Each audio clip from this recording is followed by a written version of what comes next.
یا ایہا النبی جاہد الکفار والمنافقین واغلظ علیہم، اے نبی صلی اللہ علیہ وسلم جہاد کیجئے کافروں سے اور منافقوں سے اور سختی کیجئے ان پر، ومأواہم جہنم اور ان کا ٹھکانہ جہنم ہے، وبئس المصیر اور برا ٹھکانہ ہے۔ یحلفون باللہ، وہ اللہ کی قسمیں اٹھاتے ہیں، ما قالو کہ انہوں نے نہیں کہا، وَلَقَدْ قَالُوا کلمۃ الکفر، اور یقیناً انہوں نے کہا ہے کفر کا کلمہ، وَکَفَرُوا اور انہوں نے کفر کیا بعد اسلامہم، اپنے اسلام لانے کے بعد۔ انہوں نے کوئی رسول اللہ صلی اللہ علیہ وسلم کے بارے میں کوئی گستاخانہ باتیں کی، جب رسول اللہ صلی اللہ علیہ وسلم کو ان کی یہ بات پہنچی تو وہ کہنے لگے، قسمیں اٹھائیں کہ ہم نے ایسی باتیں کی ہی نہیں ہیں۔ وَہَمُّوا اور انہوں نے ارادہ کیا بِمَا لَمْ يَنَالُوا، اس جس کو وہ نہیں پہنچ سکے، انہوں نے ارادہ کیا، قصد کیا تھا کسی کام کا جس وہ انہوں نے پورا نہ کر سکے۔ وہ کیا تھا کہ وہ رسول اللہ صلی اللہ علیہ وسلم کو شہید کرنا چاہتے تھے، اور مطلب اس کے بڑے معنی ہیں۔ ان کا یہ خیال تھا کہ یہ مدینہ میں یہودی آباد رہیں، ان کا یہ خیال تھا کہ عبداللہ بن ابی کے سر پر تاج رہے مدینہ کا، ان کا یہ خیال تھا کہ ہم رسول اللہ صلی اللہ علیہ وسلم کو مدینہ سے نکال دیں گے، ان کا یہ خیال تھا کہ ہم رسول کریم صلی اللہ علیہ وسلم کو شہید کر دیں گے۔ طرح طرح کی باتیں ہیں وہ انہوں نے ارادہ کیا جس کو وہ پہنچ نہیں سکے۔ وَمَا نَقَمُوا اور انہوں نے انتقام بھی نہیں لیا مگر اسی کا کہ اغناہم اللہ ورسولہ من فضلہ، کہ اللہ نے ان کو غنی کر دیا ہے اور اس کے رسول نے اپنے فضل میں سے۔ تو حالانکہ ان کے چاہیے یہ تھا کہ رسول اللہ صلی اللہ علیہ وسلم کی شکر گزاری کرتے، اللہ کا شکر ادا کرتے، صحیح اسلام لاتے، لیکن انہوں نے جب وہ پہلے مدینہ میں رہتے تھے، اس کا نام یثرب تھا مدینہ کا، تو وہ نہ کوئی کاروبار تھا نہ کوئی ان کا رہن سہن تھا، تو ان کے لیے بڑی مالی مشکلات تھی۔ پھر رسول اللہ صلی اللہ علیہ وسلم نے اس شہر کو مدینہ منورہ قرار دے دیا، اور پھر یہ عرب کا سب سے معروف شہر بن گیا، اور یہ اس کا عزت اور مقام بڑھا۔ لیکن یہ خود لوگ بھی، یہ جو لوگ تھے یعنی غریب لوگ تھے، یہ امیر ہو گئے، ان کا کاروبار بڑھ گیا۔ اب چاہیے تو یہ تھا کہ یہ اللہ کے رسول کی بات مانتے، اسلام صحیح طرح قبول کرتے، لیکن انہوں نے اسی بات کا انتقام لیا کہ اللہ نے ان کو امیر کر دیا ہے، اب اللہ کے رسول بھی آپ ان کو دیتے رہتے ہیں۔ اب اس یعنی نعمت کے بدلے، اس احسان کے بدلے انہوں نے کوئی احسان مندی نہیں کی، انہوں نے اس کا اچھا بدلہ نہیں دیا، بلکہ الٹا نبی صلی اللہ علیہ وسلم کے خلاف ہو گئے اور آپ کو شہید کرنے کے انہوں نے منصوبے شروع کر دیے۔ فَإِن يَتُوبُوا پس اگر وہ توبہ کریں گے، یَکُ خَیْرًا لَّهُمْ وہ بہتر ہوگا ان کے لیے۔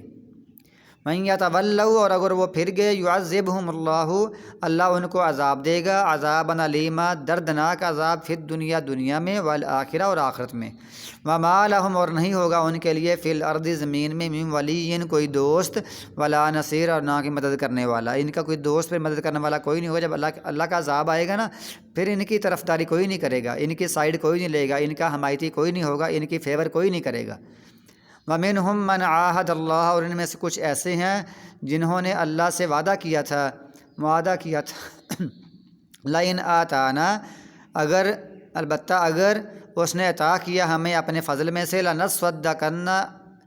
البتہ ہم ضرور صدقہ کریں گے،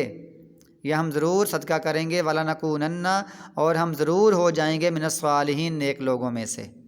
انہوں نے ایسا بھی کہا تھا۔ فلما آتاہم پس جب دیا ان کو،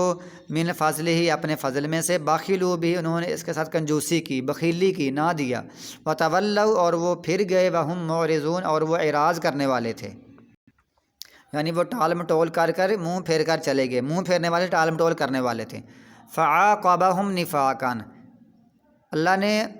ان کے پیچھے لگا دیا نفاق ان کے دلوں میں، الی یوم یلقونہ اس دن تک جس دن وہ اس سے ملیں گے۔ اللہ تعالیٰ نے ان کی سزا یہ ہے کہ اللہ نے ان کے دلوں میں نفاق ڈال دیا، عاقبہ پیچھے لگا دیا، ڈال دیا نفاق ان کے دلوں میں اس دن تک جس دن وہ اللہ تعالیٰ سے ملیں گے۔ کیونکہ سبب یہ ہے، بازربی کا معنی سبب یہ ہے کہ ما اخلف اللہ جو انہوں نے اللہ تعالیٰ سے مخالفت کی تھی، ما وعدوہ جو انہوں نے وعدہ کیا تھا، وعدے کی مخالفت کی تھی، تو اللہ تعالیٰ نے ان کے دلوں میں نفاق ڈال دیا قیامت تک کے لیے۔ وبما کانوا یکذبون اور سبب یہ تھا کہ وہ جھوٹ بولتے تھے۔ الم یعلموا کیا وہ جانتے نہیں، ان اللہ بشک اللہ تعالیٰ یعلم جانتا ہے، سرہم ان کی پوشیدہ بات کو، ونجواہم اور ان کی سرگوشی کو، وان اللہ اور بے شک اللہ تعالیٰ علام الغیوب غیوب غیب کو جاننے والا ہے۔ الذین وہ لوگ ہیں یہ یلمزون المتطوعین جو تانا لگاتے ہیں متطوعین خرچ کرنے والوں پر، رضاکاروں پر، خرچ کرنے والوں پر، من المؤمنین مومنوں میں سے، جو مومن میں سے خوب خرچ کرتے ہیں، مطلب زکوٰۃ عشر کے علاوہ بھی، فرض کے علاوہ بھی وہ نفلی طور پر بڑا خرچ کرتے ہیں، تو یہ ان پر الزام لگاتے ہیں۔ جیسے اگر کوئی امیر صحابی آیا تو وہ تبوک کے موقع پر اس نے بہت سا سامان دیا، تو کہتے ہیں یہ ریاکاری کر رہے ہیں، یہ دکھلاوا کر رہے ہیں، لوگوں کو دکھانے کے لیے خرچ کر رہے ہیں، اللہ کی رضامندی کے لیے نہیں خرچ کر رہے، ایسے باتیں کرتے ہیں۔ پھر صدقات کے مسئلے میں، صدقوں کے مسئلے میں، زکوٰۃ کے مسئلے میں، خرچ کرنے کے مسئلے میں یہ صحابہ کرام پر طعنہ زنی کرتے ہیں اور فضول باتیں کرتے ہیں۔ والذین اور ان لوگوں پر بھی کرتے ہیں لا یجدون الا جہدہم جو نہیں پاتے مگر اپنی مشقت، جن کے پاس اتنا ہی ہے کہ وہ مشقت کرتے ہوئے تھوڑا بہت وہ پیسہ کماتے ہیں یا کوئی وہ چیز کماتے ہیں تو کوئی مزدوری لے کر آتے ہیں، ان میں سے کوئی وہ اللہ کی راہ میں دیتے ہیں، تو ان پر بھی یہ اعتراض کرتے ہیں، کہتے ہیں کہ دیکھو یہ تھوڑا سا 1 کلو 2 کلو کھجوریں لے کر آئے ہیں، اللہ کو اس کا کیا فائدہ ہے؟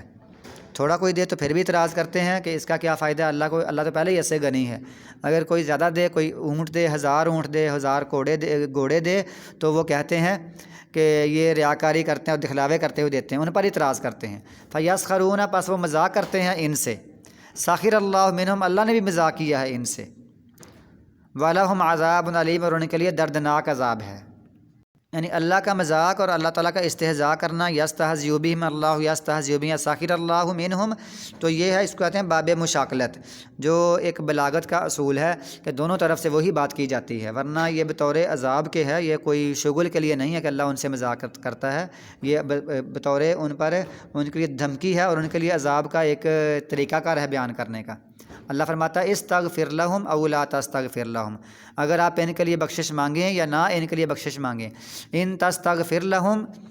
اگر آپ ان کے لیے بخشش مانگیں گے 70 مرتن 70 مرتبہ بھی، فلن یغفر اللہ لہم اللہ ان کو ہرگز نہیں معاف کرے گا۔ ذالک یہ اس لیے ہے بانہم سبب یہ تھا بے شک انہوں نے کفر کیا باللہ اللہ کے ساتھ و رسول اور اس کے رسول کے ساتھ، واللہ اور اللہ تعالیٰ لا یہدی القوم الفاسقین